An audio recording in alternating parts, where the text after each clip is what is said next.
Hello and good morning, everyone. OnlyPositivity here. I have my coffee with me, ready to explore this new phase of life with you all. So over the past few years, I have gained a whole new perspective on life, and I've realized that life is too short to not be enjoying yourself while doing great things. So come along with me as I explore this new lens through fitness, photography, reading, traveling, cannabis, and much more. Looking forward to the journey, guys. And remember, OnlyPositivity. Hello and good morning, everyone. OnlyPositivity here. I have my coffee with me, ready to kick off podcast number 69 on this playlist that I'm looking to launch called Elevated Thoughts. Now, before diving into the book and everything like that, let's go and start with the level set. So, as I endeavor upon pursuing knowledge and life experience in this next phase of life through fitness, photography, cannabis, reading, many more things, one habit that I've really formed is traveling. Traveling is something that's very beneficial to me. It keeps me grounded. It gives me perspective, and it humbles me.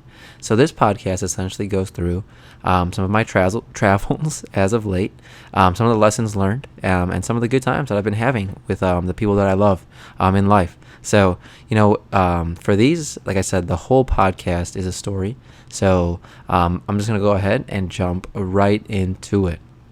So in terms of the most recent trip I took, it was to Seattle, Washington. Now, this is my second time being there, and I love the city. It has so much to offer. A big city with its own unique characteristics, heavy Asian influence on the food and things like that. And it has, like I said, it has that big city feel.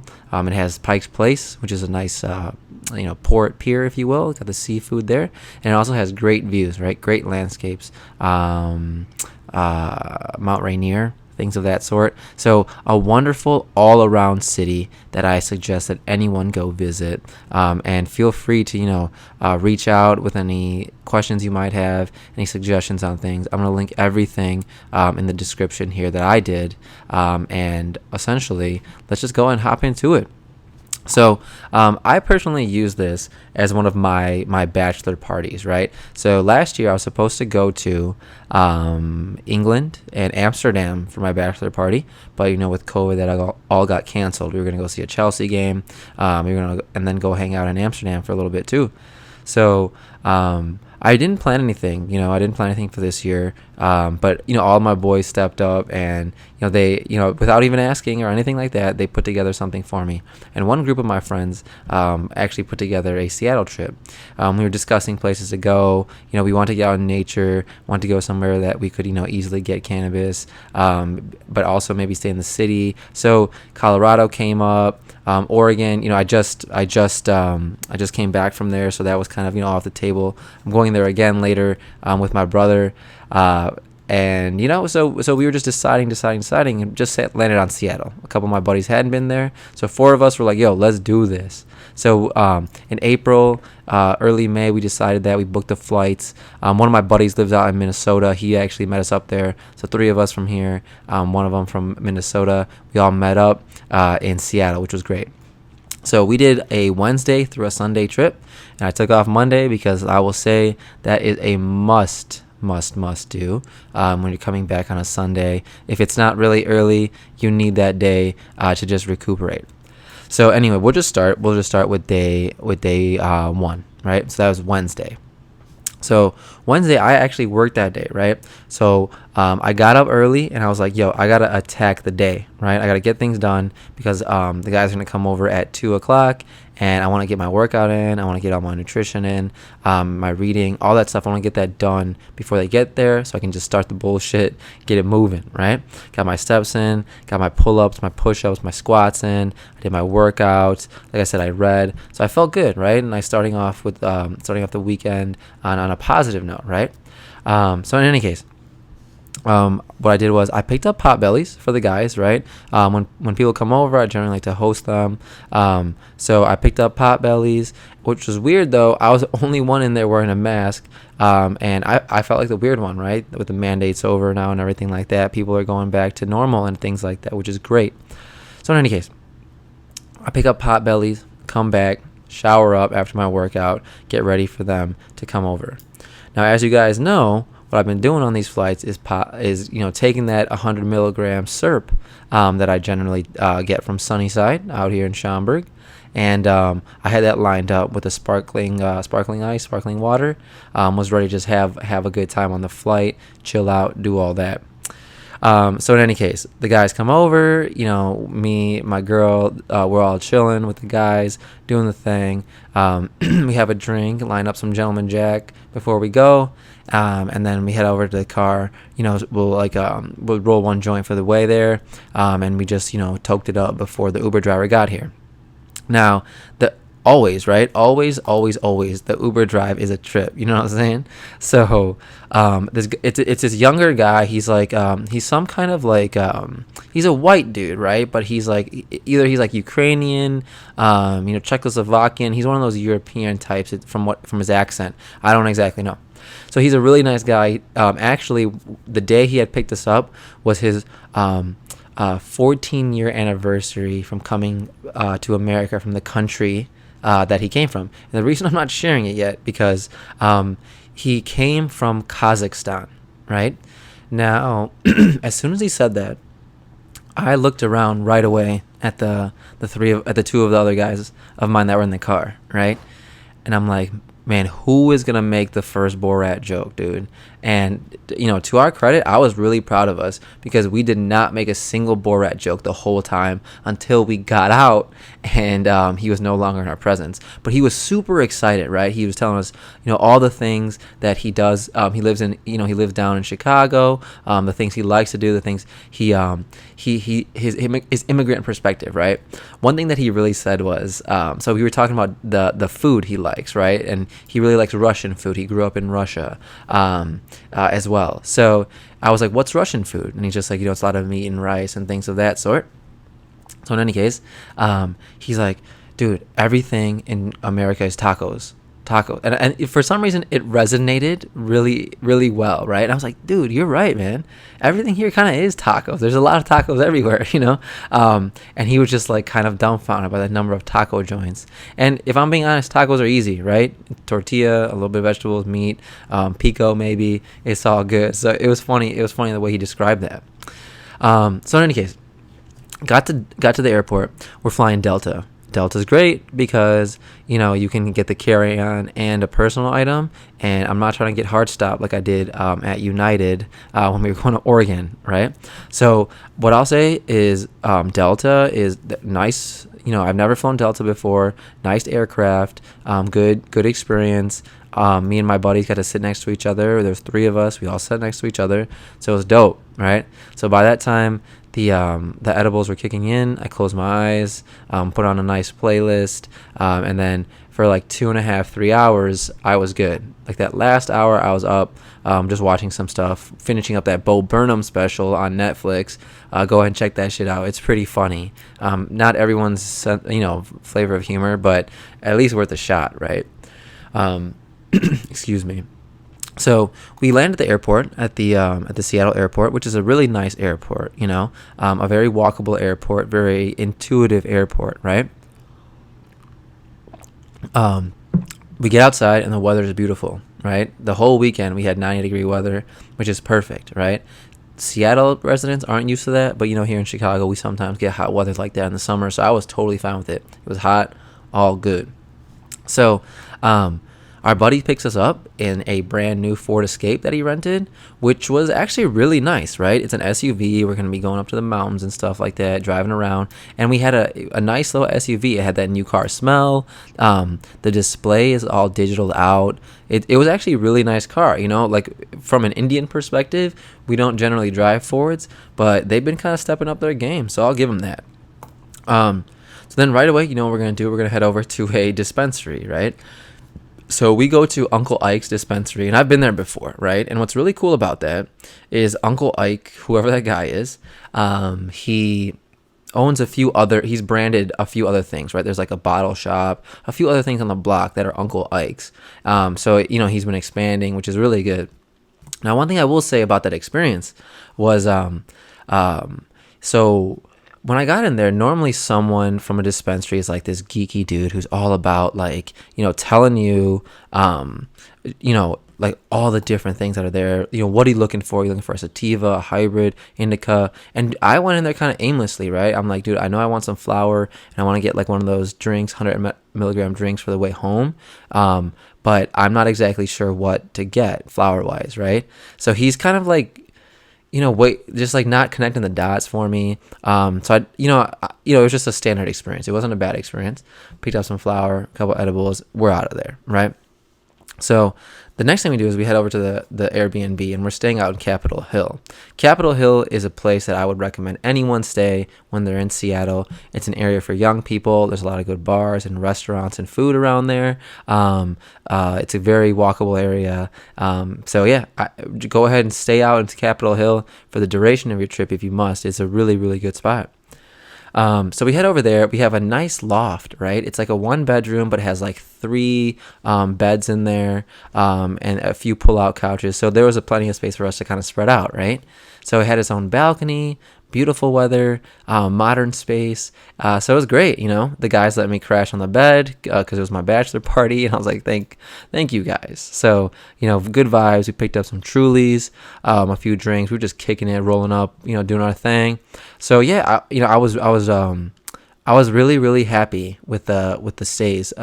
We stayed in 3 different places throughout our trip that I'll go through, but they were all great. So in any case, we do our thing. We roll up a little bit. We're just catching up, right? I haven't seen my buddy from Minnesota for quite some time. So we're catching up, doing our thing. And then we're hungry now, right? Let's go get some food. So I go ahead and, we change up for the day, and then we head out. Weather's gorgeous, right? So we're like, let's just walk around a little bit. So we head over to this spot called Kizuki Ramen Izakaya. And I probably fucked that up big time, but Kizuki Ramen, that I'm sure I kind of got that right. So a nice little ramen spot. We called them in advance, and we didn't have to wait that long actually for 4 people, which was great, right? Because we were all starving. So I got this dish from there called the Hakata Tonkutsu.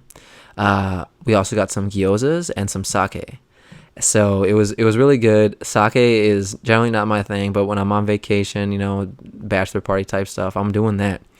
So the Hakata itself was delicious, right? So it wasn't the very thick noodles like you normally would see with a standard ramen.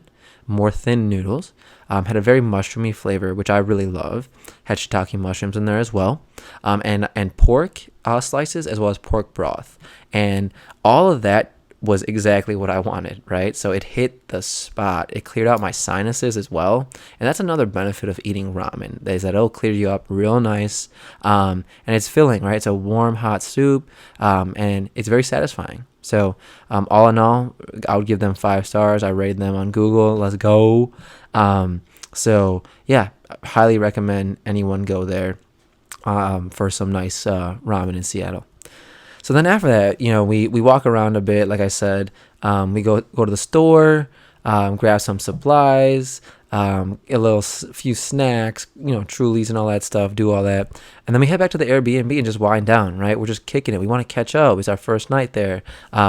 So we just did that. And it's honestly nice just to chat with the guys. We do our thing where we go out sometimes to a bar and drink and do all that. But it's nice, because we haven't spent the most time together, just to catch up, see where everyone's at. And that's really fulfilling for me. So that kind of ends up our first night, right? We just arrived around 7, 8 o'clock, did our thing, winded down, few drinks, we're good to go. So another thing was day 2, Thursday, right? So because we're on Chicago time, we all got up early, which is great, so we can attack the day. So we all got up around, honestly, like 6:30, between 6:30 and 7:30 a.m. And we just went ahead and, got the day rolling. I was like, I'm not going to try to force myself back to sleep. So I'm going to get my ass up and just start getting ready. So we woke up the next morning, we roll up for the day, and we head out of the Airbnb, right? Shower up, do the damn thing. Let's go. I throw on my Chelsea jersey, and I'm ready to go. So we head over to the Starbucks Reserve. Now, there's only a few Starbucks reserves in the world, right? And one of them is in Seattle. So it's very touristy, but it's kind of like a must see when you're there.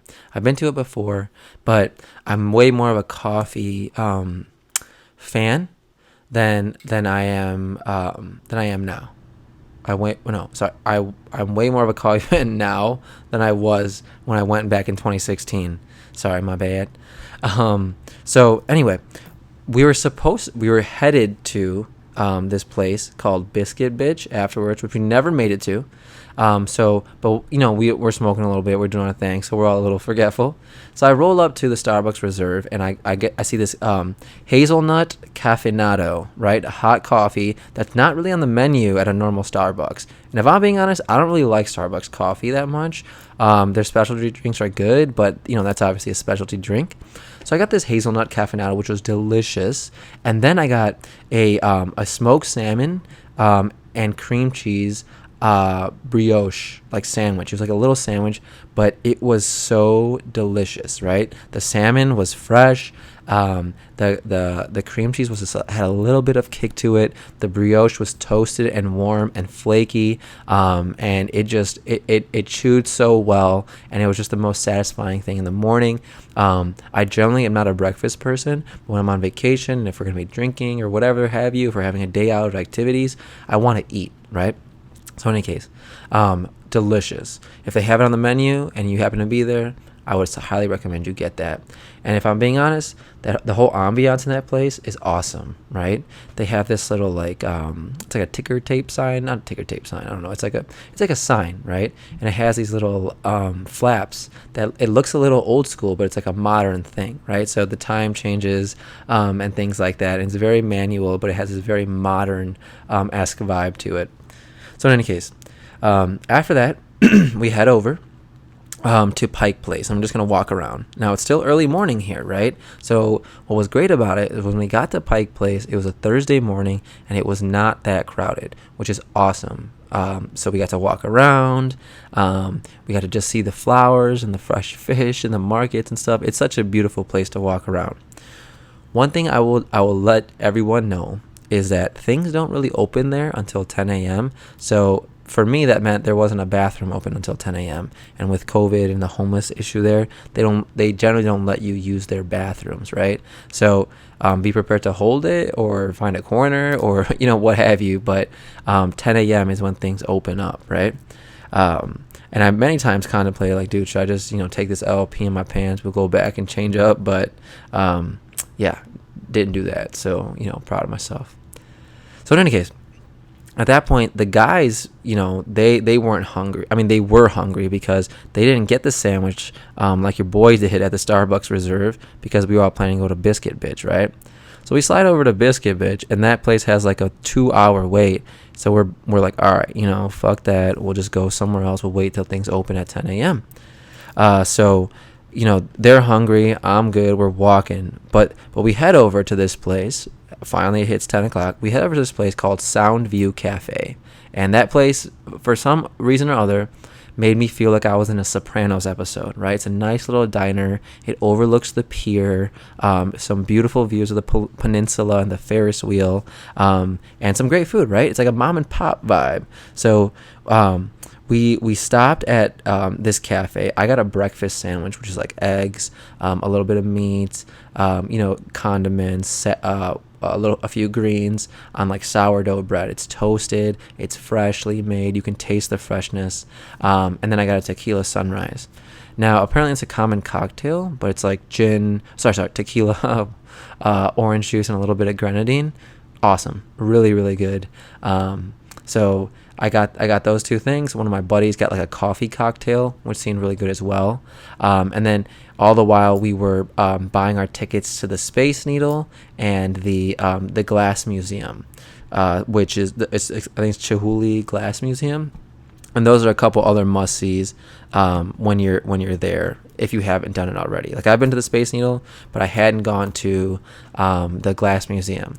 So we're up in the glass museum, and the pictures, some of the pictures on my Instagram, it is trippy as hell, right? You read some of the background on the guy, and this is his passion. You know it, right? Like, he's done this is a lifelong thing. He's gone all over the world teaching this, being a professor and things of that sort. But just the vibrancy of colors that he can get, and the overall abstractness of everything, right? There is an order, but not really to it.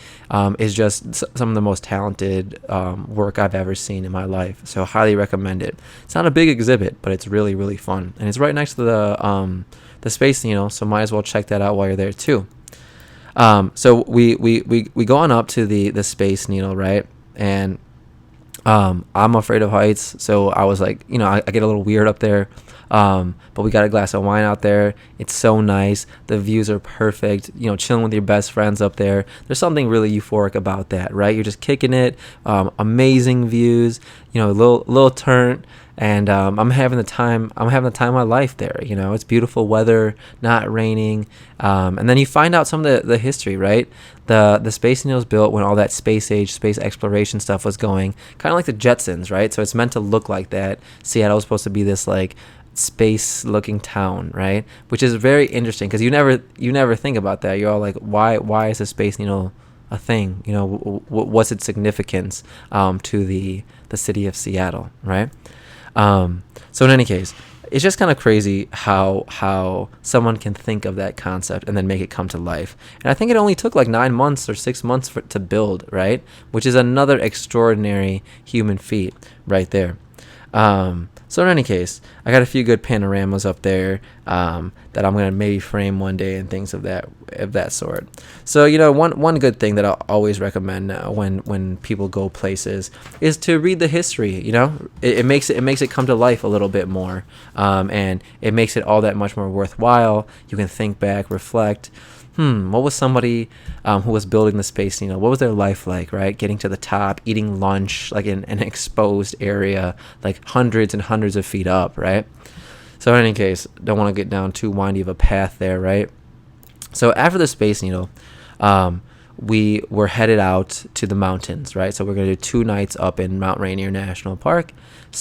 But it's about that time to eat. So we grabbed some food from a teriyaki spot. Now, I can't remember the name of that teriyaki spot, but there's so many spots out there that just say teriyaki, and I would maybe suggest walking into any of those, right?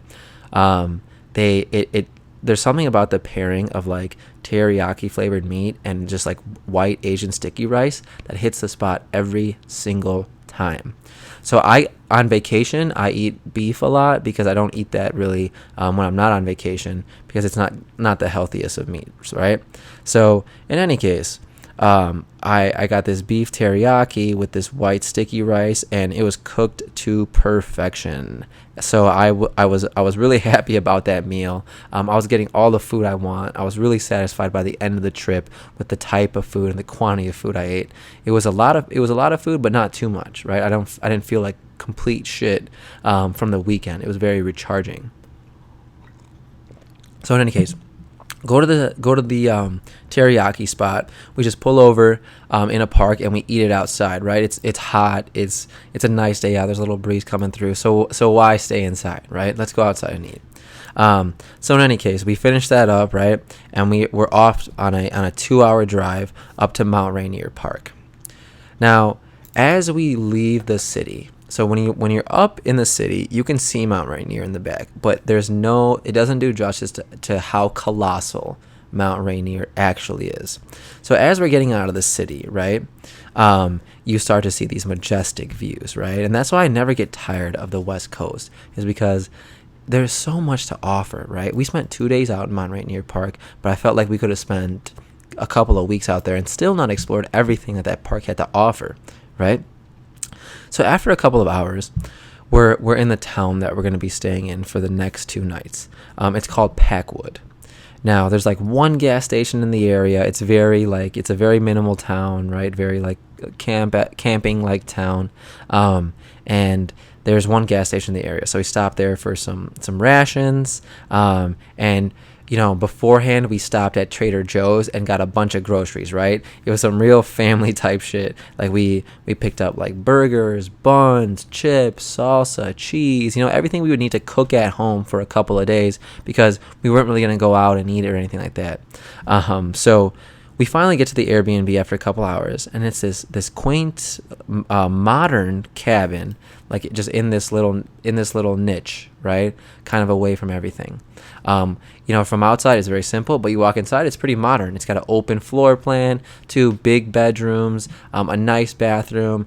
We were able to watch like the Suns game at night, so they had a nice flat screen TV. Like I said, they had everything you could probably ever need for a 2-day stay. Another thing they had was a George Foreman grill outside, and right, we grilled up some burgers, brats, and everyone had a role, right? Like I was seasoning, I was getting the burgers and the brats ready, I was putting the buns on the grill, my buddy was cooking the actual meat, another dude was prepping the plates, one guy was mixing the drinks, someone was rolling the joints. Everyone was doing their thing, and it was awesome, really fun. No complaints. Everyone was just really like seamlessly falling into their natural roles, which I really, really appreciate. And it just leaves more room for fun, right? So we got there later at night, so we just kind of explored the area, walked around, but it was getting dark, so we couldn't go on any trails, right? We had a few drinks. We played some drinking games for a little bit, and we just kept catching up and talking. It was really, really fun. And we started getting into deeper topics as we were spending more time together, right? And which is really fun because even though these guys are my best friends, I learn more about them every single time I hang out with them. And I love that, right? That just means we're getting closer. That means our bond is getting stronger. And I take that opportunity all day long. So that kind of brings us to the end of day 2, right? We're up in the mountains now. So we get up the next morning. We get up early again.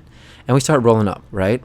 We start doing our thing, rolling a few joints up. We're making sandwiches, right? We're getting the hiking gear ready too, because we're about to spend the entire day out. We're gonna spend, probably 8, 9, 10 hours out, doing hikes, seeing the sights, and we don't want to forget anything at home.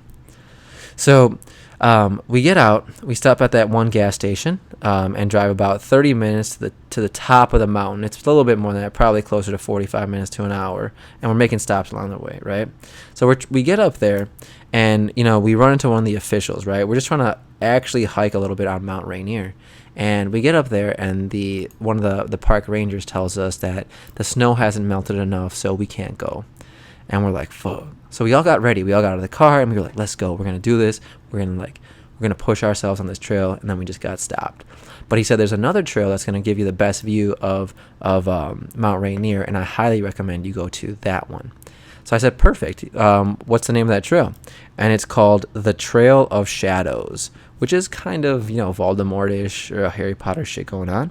But the trail itself was no joke, right? It took us about 2.5, 3 hours round trip, but there was this nice breeze coming through that was just like kind of pat me on the back, tell me to keep going. And there's a lot of switchbacks, right? So you're going to constantly be climbing, like going uphill. So your quads and your legs are going to be burning up. You might have to take a break or two here and there, but totally worth it, right? So there's so many views, right? So halfway through our hike, we decide to stop and eat lunch, and we get up and we're sitting on this cliffside, and we just get out our little foil packs, pull out our sandwiches, and we just eat in silence, right? And that's a really cool thing, is just to sit with your best friends and just take in the sights, right? You're with nature. You feel small, but you feel good, right? You feel like almost spiritual, if you will, right? There's something so spiritual about it, it's almost an indescribable feeling. I feel euphoric. I feel at one with nature. I feel calm. I feel recharged. Things of that sort. So, a very, very beneficial experience. So, we finally get to the top, and we were about to walk by the main view at the top, and some lady stopped us, and she's like, "Hey, this is the view that you came for." So we go in between these trees, and boom, you see Mount Rainier, and just the size of it is indescribable. It is a monumentous, gargantuan mountain, and it's probably bigger than I even perceived when I saw it. That's what she said. So I can't describe it. It's just enormously huge. And we thought that it wasn't that large, but it's probably larger than we believe. So one day it might be cool to climb up the actual mountain, but that's like a more strenuous climb. But we stood for about 30 minutes and just looked at it. The breeze was blowing towards us, and we just couldn't believe it, right? We just could not believe that something this majestic exists in the world. So we were about to stay a little longer until this Indian family shows up and kind of buzzkills the mood, right? I don't know if I mentioned this at the other podcast, but we're sitting there just quiet, taking in everything, just like really reflecting, and all of a sudden you hear, "Nikita, I don't like what you're doing. Nikita, come back." And it's just like, bro. So like this Indian family and her daughter just kind of moseying around, and they're trying to reel her back in. I'm like, all right, it would be a fucking Indian family that does this while I'm here with my group of white friends and shit, So in any case, they kind of just buzzkilled on the moment. But in any case, we start descending. Right, the descension is much easier than the climb up, and we're heading back to the Airbnb for the night. Right. So we get back there, boom. Everyone assumes their roles. We start grilling. We get the drinks flowing, and we played this drinking game called Cheers to the Governor, right? And maybe in another podcast I'll explain what that's all about. But it'll get you pretty turned up, and it's like a memory game. So it's the shenanigans start coming up really, really quickly. So in any case, that brought us to the end of our time at Mount Rainier, and then the next day is our last day, and it's Saturday, and we're coming back to the Airbnb, a brand new Airbnb in Capitol Hill again, back in Seattle. So we get up early, we make some breakfast, and we start cleaning up, right? We got to be out of this Airbnb by 11 a.m. So we get it all done, and we just do one last drive through the park, right? It took another hour drive through the park. We hit up some great views. We went over to like this river, and we just were like throwing rocks like in the river, right? Like a bunch of kids. We were just like, just picking up any rock we could find, trying to skip it, and just the sound of the river is so peaceful, right? Again, not a lot of talking being done, but we're just taking in that sound and just looking up at the mountain, and seeing like, wow, how lucky are we to be out here in a place like this, right? And that's another reason I really love that specific group of dudes, right? It's because we're youthful, low maintenance. We do shit like we used to do when we were all younger. And it keeps life like really simple, really interesting, keeps us on our toes, So then we're headed back to Seattle, right? And we get back and we get a little coffee, bubble tea. We stop at a dispensary one last time and just relax for a minute, right? It's been like kind of a longer day. Let's just kick it for a bit. And so this Airbnb was sick. Okay, so it was like a very skinny building, very modern building. You walk in on the first floor, and there is a bedroom and a bathroom, right? You go to the second floor, there's like a living area, kitchen, fridge. You go to the third floor, there's the master bedroom, bathroom, right? And then you go to the top floor, and there's a rooftop. So we had our own private rooftop, which was sick. And then so we're just chilling, and we got our coffee. We walked around a little bit, saw some more sights and things of that sort, and we just decided to do a late dinner, right? Like a 9:30 p.m. reservation. And so what we do is we're watching the Suns game, right? We're watching, I believe it's Suns vs. Clippers game 4. And so there's 4 of us, and then there's 2 of us that bet on the Suns, 2 of us that bet on the Clippers, and the Suns actually won, right? So I bet on the Suns, and then so losers had to buy dinner. So we make a reservation at Elliots Oyster House. And I think I've been there before, honestly, too. The last time I was in Seattle, a beautiful spot right on the pier. It has a great overlook of the peninsula. And it's nighttime now, so it's not as hot. There's a nice breeze coming through. And the food is outstanding. We got a tray of oysters, which are fresh, right? You can taste the ocean in them. They're pretty much brand new, probably caught that day. And then I got a Seattle meal, which is like a Seattle version of Moscow meal, which is delicious. And then I also got halibut for dinner. And that's very out of character for me, but I was like, look, I'm here, this is a sea town, I want some good food, right? So I've tried salmon before, and I was like, let me try something new. So I got the halibut, and it was outstanding, delicious. It cut really well, it didn't taste too fishy, right up my alley, you know. So then after that, we walk around the pier for a little bit. You know, we're chilling, kicking it. The breeze is nice. We're just, just taking in our last night, man. So we were just having a great time there. We spent the last night up on the rooftop, just kind of chilling, again, in silence. We had a perfect view of the Seattle skyline that you can see from my Instagram pictures, and it was amazing. Just calm, just tranquil, not too hot. We were just up there. Didn't talk. I just had a little bit of light music playing, and we were just up there taking it all in.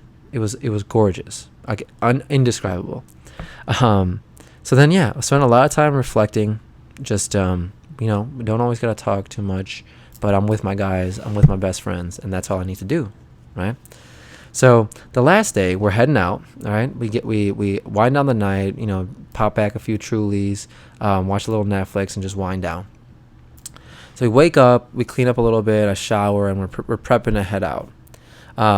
We make one final stop that day at Top Pot Donuts.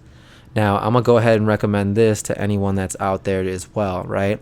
So they have a lot of great coffee type drinks, right? And that's what I need in the morning. I got an Ovaltine latte, right?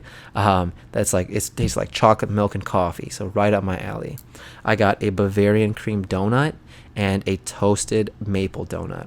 So what's nice about it is they have one sample donut on display of everything that they have for the day. But when you ask for, like, I want this Bavarian cream donut, they go back and there's one like freshly that's just been made. So when I got my donuts, they were chewy, they were soft, delicious, right? The cream in the Bavarian cream donut was not overpowering. It didn't burst out at you. The maple flavor was not overpowering. It just paired so well with coffee, So again, highly recommend that. They have a solid menu. That the staff was outstanding. So after we head out, we go to the airport. We go back to the Airbnb, grab our stuff. I head out to the airport. I take my 100 milligram edible, and I'm ready to zonk out for the flight. And that is exactly what happened, right? We flew American on the way home. I really don't mind it. I just put in my my headphones, put on a nice, chill playlist, and just knocked out. Got home at like 10:30, and I was back at the crib by like 11:30. And so luckily I had Monday off, and we were good to go. So, that's my Seattle trip in a nutshell. I hope you guys enjoyed it. I hope you guys are enjoying the podcast, the way I'm laying them out with my travel experiences.